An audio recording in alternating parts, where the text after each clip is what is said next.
this anemia video is solely based on my experience. The experiences will vary from individual to individual, so please be aware of that and make sure you conduct your own research.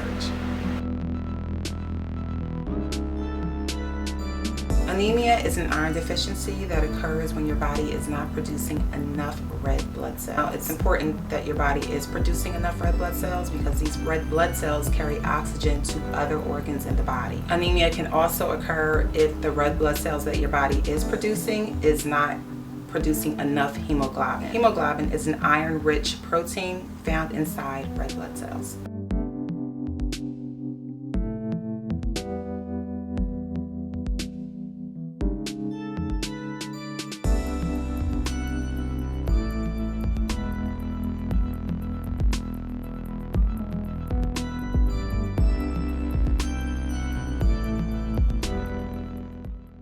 A low hemoglobin level is referred to as anemia or red blood count. Lower than normal number of red blood cells is referred to as anemia, and hemoglobin levels reflects this number. There are many causes for anemia.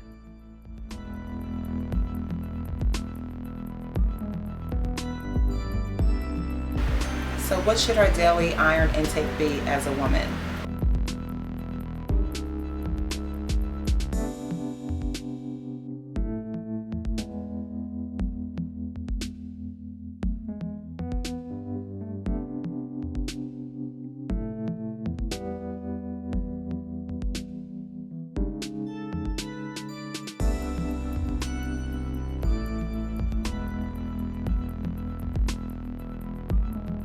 I'm currently taking 30 milligrams. Sometimes I take 30 milligrams, sometimes I cut the pill in half and take half of it. And then sometimes I'll take iron every other day because I just feel as though I don't need the supplement every day, especially since I'm incorporating a lot more leafy greens and my green smoothie and things like that, which I'll go into detail in part 2.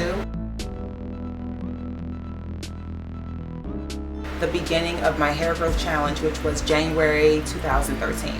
So the beginning of my hair growth challenge, I'm struggling with shedding, but I'm proceeding with the challenge thinking that I can incorporate new techniques and strategies to help promote hair growth, although I was still dealing with a lot of shedding. I thought it was seasonal, or seasonal shedding can occur with the change of season.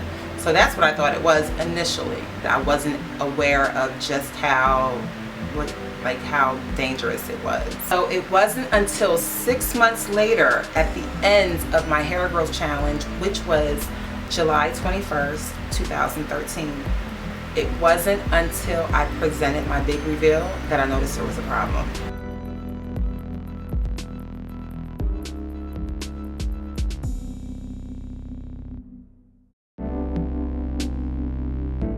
My hair shed so much, my ends were so thin, so frail, and the funny thing is that all of the hair loss only occurred in the very back.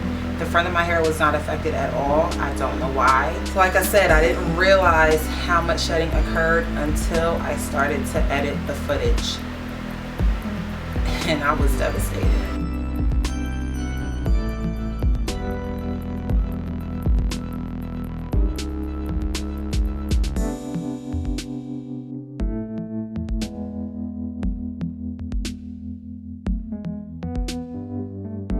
All the progress I made during that hair growth challenge, in the very back of my hair, I lost it all. I lost approximately 3 to 4 inches. I was clueless, very clueless, but I figured I was doing everything right topically, so the problem had to be internal.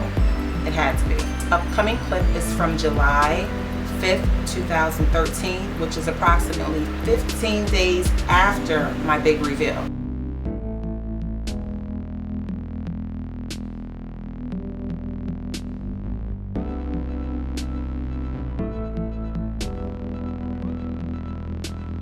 Now, at this time, I was very scared. I was very paranoid. I documented everything I did to my hair. I wrote down everything I did to my hair. I was like on pins and needles with my hair, y'all, seriously, because I kept losing more hair as the weeks went on. I literally took my hands through my hair and big globs of hair came out in my hands. And that whenever I washed it, co-washed it, big handfuls of hair came out. Seriously, I thought I was developing alopecia.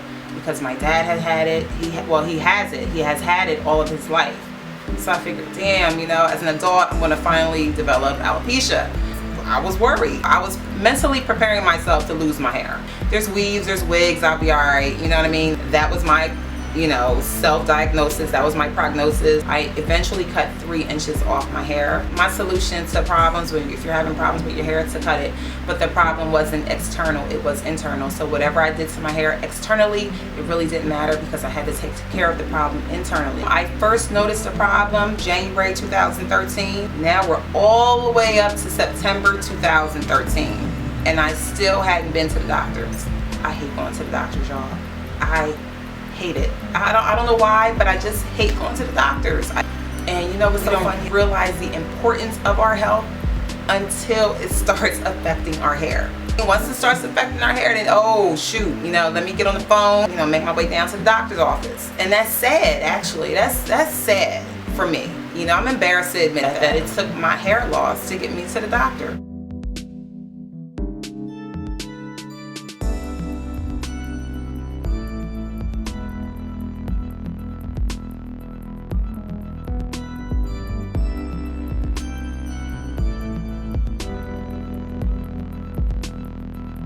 So in this upcoming clip, you will see all of the shedding I received in September. Now, some of it I'm thinking was probably seasonal, and a lot of it was from, the shedding that occurred from being anemic. When iron deficiency affects your hair through shedding or hair loss, it is not a problem that can be rectified overnight. Most times when you're having issues with iron deficiency, it's a problem that started maybe a year or even 2 before. So it took time to get you to the point where your hair starts to shed. So it's going to take even more time to correct the issue.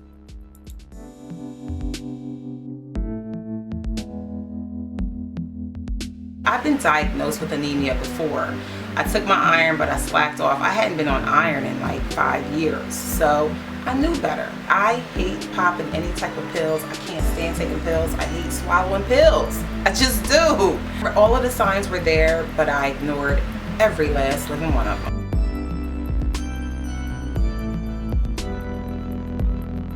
So let's go over some of the signs and some of the symptoms. Number 1 sign for me, ice eating. Pica.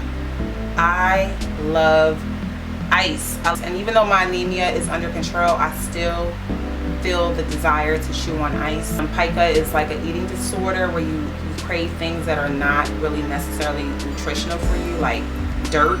People crave dirt, I know. Gasoline. I chew on straws. I don't eat them, but I chew on them. Pica is your body is craving for that nutrient, for that vitamin. Make sure you guys come back for part 2 and part 3. Part 2 will discuss signs and symptoms. Part 3 will discuss treatment options as well as my road to recovery. So stay tuned.